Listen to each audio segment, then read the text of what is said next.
उमाशंकर जी, इसी से जुड़ा हुआ मेरा सवाल यह है कि इससे पहले हमने कई बार देखा, जब जब ईरान ने अपने ड्रोन से हमला किया, खाड़ी देशों पर हमला किया, कुछ नाव पर, कुछ वेसल्स पर, शिप्स पर हमला किया, और उसमें जहां जहां हिंदुस्तानी थे,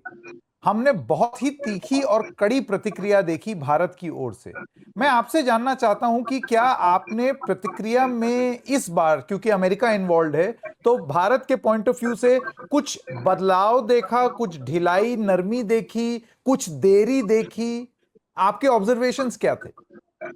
जी देखिए, मेरा तो एक बहुत ही अहम ऑब्जर्वेशन ये है कि जब हॉर्मुज स्ट्रेट को बंद किए जाने की बात आती है और ये कहा जाता है कि ईरान ने उसको बंद कर रखा है, तब भी भारत की तरफ से काफी एक ऐसा जो बयान है वो आता है, अलग अलग फोरम पर भी आता है, अपनी तरफ से विदेश मंत्रालय की तरफ से भी आता है कि खुले आवागमन का भारत पक्षधर है, अंतर्राष्ट्रीय नियमों का पालन होना चाहिए, और इस तरह के बयान सीधे ईरान के खिलाफ जाते नजर आते हैं। लेकिन वहीं अमेरिकी ब्लॉकेट जो है, आर्थिक नाकेबंदी जो अमेरिका ने कर रखी है ईरान की, उसको सीधे तौर पे भारत की तरफ से अभी तक कोई मजम्मत करता या उसके विरोध में कोई बात करता भारत अभी तक नजर नहीं आया है। ये दलील दी जा सकती है कि जब भारत एक मुक्त आवागमन की बात करता है, अंतर्राष्ट्रीय नियमों के तहत समुद्री आवाजाही की बात करता है, तो उसमें अमेरिकी प्रतिबंधों का जो आशय है, उसको हटाए जाने का आशय जो है वो शामिल है। लेकिन सवाल यहाँ यही है कि जो आपने जिस तरफ इशारा किया कि जब ईरान से जुड़ा कोई मामला होता है तो सीधे तौर पे बयान आता है भारत सरकार की तरफ से,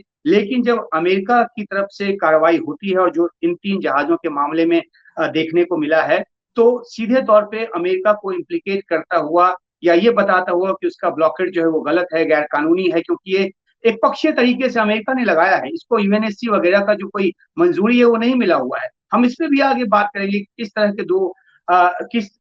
से दो तरह के प्रतिबंध होते हैं, क्या यूएनएससी के प्रतिबंध जो हैं वो क्या है ईरान पर, और अमेरिका ने अपनी तरफ से क्या प्रतिबंध लगा रखे हैं, क्या भारत उन प्रतिबंधों को मानने को बाध्य है, अगर बाध्य नहीं है तो फिर क्यों मान रहा है, तो वो एक अलग